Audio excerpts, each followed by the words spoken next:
Hello everybody, welcome back to Let's Play Rayman Origins. Today we're gonna ramp things up in the desert, and I've chosen another character model for this. It's a teensy that tries to imitate Rayman. I believe he's the president of the Rayman fan club or something like that. Like last time, I'm gonna kick things off with the tricky treasure. I think that's a pretty good way to start things. Oh man, I just realized it was a really bad call to choose a teensy that looks like Rayman. Oh well. Cacophonic Chase is not very cacophonic at all. In fact, it's rather bland. It's a step up from the one we saw in the first world, but mostly you just run and you jump at a precise time. After a couple of tries, you can get it to go consistently and reach the end most of the time.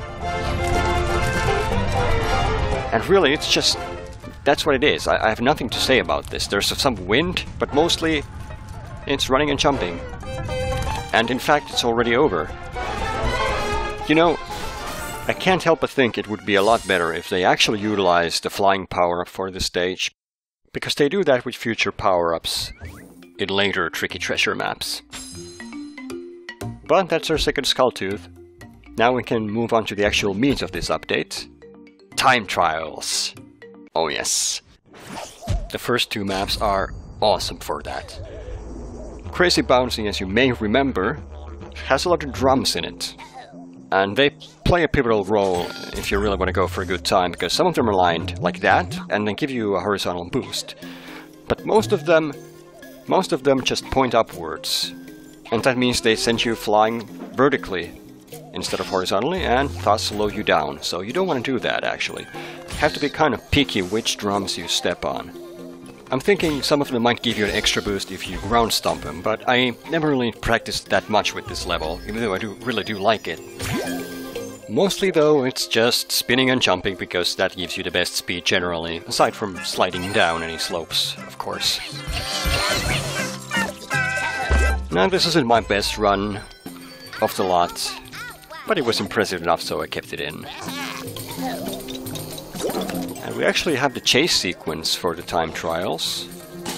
Oh man, that right there is probably the main culprit of speedruns gone bad. If you try to do a dash jump the moment you hit the ground, you sometimes accidentally attack in mid-air, and that will slow you down like crazy. It probably accounts for about 90% of my speedruns gone bad.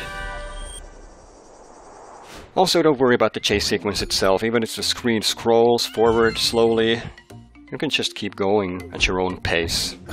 And that is actually exactly what you should do. Now, best original score is really fun to speedrun, particularly because of the starting sequence. If you could get this to go fluently, it looks pretty impressive. And I swear, getting under that bird is a pain in the neck. You'll see what I mean by the end of the video. Here you can actually grab the ledge on the right. You don't have to wall jump, but that's not as easy as it looks either. Mostly though, it's just planning your route and pulling off those dash jumps perfectly. I hit the wall there, that's kind of unfortunate, but what can you do? I already have something like 20 failed attempts of this level, so I'm not gonna let that bother me. So here, you don't have to summon the birds. Instead, you just hover over this, and attacking in midair while you're hovering will give you a tiny extra distance that might help you get past some segments. And I don't know what I did with the birds there. That was mad impressive. Ah! Attacking in the air again. That is so annoying when it happens. And one screw up usually tends to lead to a couple of more. A little bit of dawdling around here and there, but you know, it's not too bad. I might have gotten a sub 1 minute time, but like I said, I already have quite enough failed attempts at this, so I'm content. I hope you are too. But now we have reached the boring part of the playthrough. Take a little step to the left here to avoid hitting the button when I dash. Not sure if it saves time, but that's how I roll. And here's the reason I really dislike speedrunning this level. Wind. just slows you down all the time. There's not much you can do about it. There's a tiny trick you can exploit, which I'll cover in a bit, but it's not a very trustworthy method, and I think there's only about 2 parts where you can use it in the level anyway. Mostly it's just dash diving where you can and hoping there's not a wind segment coming up. Or any of these birds. My main problem with this level is that I like finding different routes, finding out which enemies I should jump on, what slope should I use, and whatnot, and here I can't really do any of that. Oh, that was a close call. Because I need this heart for later. You'll see what I mean in a second.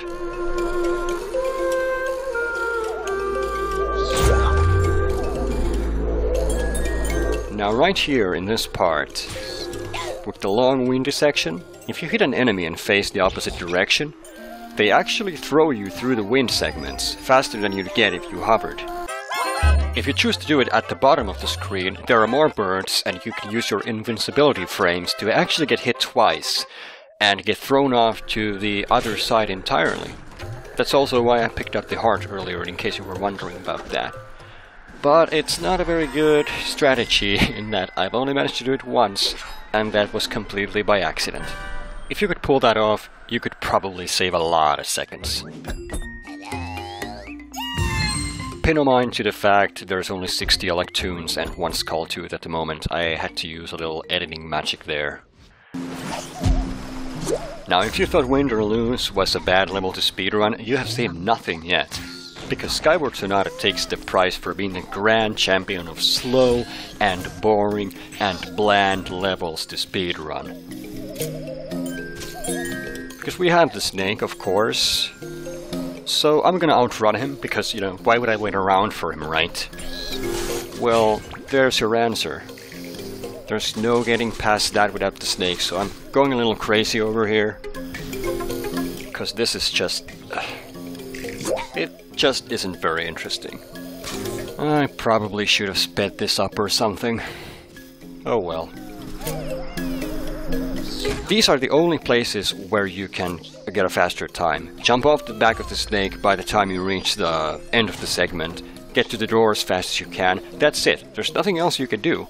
Except at the very beginning of the level.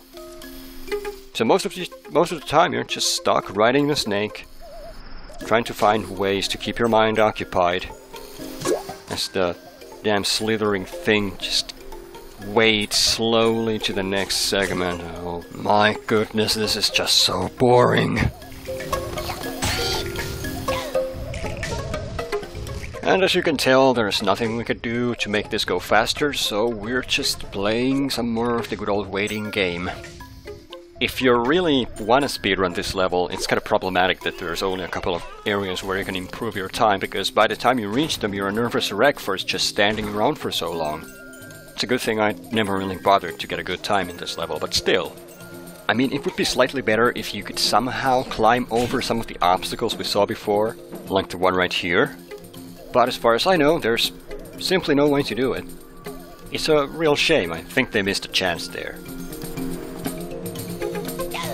I know what you're thinking. Is it possible to jump it right here? Maybe reach the next area without the snake? The answer is no. I'm just killing time. What fun. Stupid snake. That didn't go through smoothly, but still, even with all those sluggish attempts at getting a fast time at the end of each sequence, I still have over 20 seconds to spare. So I don't see how anyone could screw this up. Ah, well, that's over, thank goodness. And in fact, the rest of the levels don't have time trials, so that means that we are done with the desert officially. We're not coming back. Instead, we're gonna move on to Gurmon Land, where I will see you guys next time. But before that, I thought I'd include a little extra segment at the end that I like to call Speedrun Trash Bin, where today we'll be looking at best original score and just a few of the ways that can go wrong with a speedrun. I already mentioned that attacking in the air before you land is a major hindrance, but this is sort of specific to the level itself. First of all, I didn't get under that bird as you noticed, but then I reached this part. And yeah, as you can see, it's not quite as easy to get on top of that thing without the wall jump.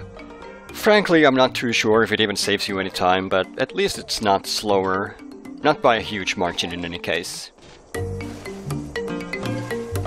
So I'm gonna stay here and practice, and we'll move on to the next thing, which is just a typical screw-ups that may happen in any level. Like that.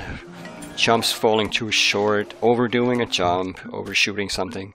Pretty typical ways for speedruns to go wrong in any game. But then there's that one bird I mentioned, and you know what? I don't think words can do it any justice, so I'll just leave you to this, and I hope to see you guys next time.